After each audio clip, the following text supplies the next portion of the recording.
này con nè. Nè. Ba chắc thì bắt đây nè. Ba chắc sao? Anh đây.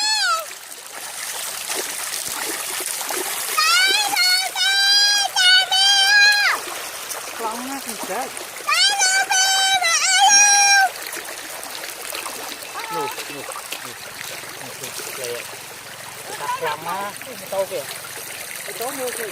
Cái nó rồi. Lo bị bà dương nha mà free. Đây chứ. Thịt lo ăn cái này con sạch. Dương nha mà thịt lo nhiều đấy. Ta ngày nắng mai giờ te món ơi. Nó ngày mà con Bạn ăn te hay giờ si te bình. để ăn.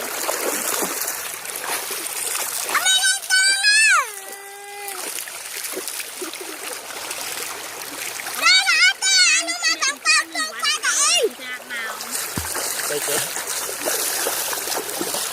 Đây là con tôi nè. Không có.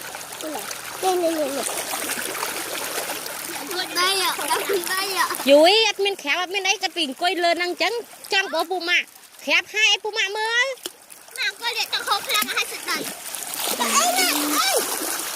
Cái giặt đó là con này. Tao mua chắc ra và mọi nhìn đây con này tao mua nè.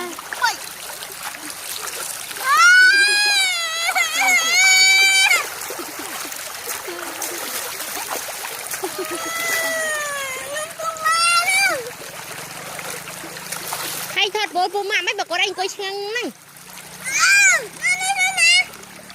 Đâu ngon vậy thôi chuột ai.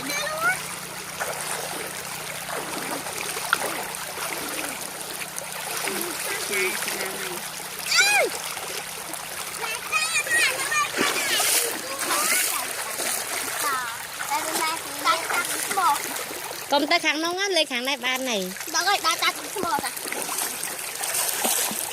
Ôi người chú. Không biết đó.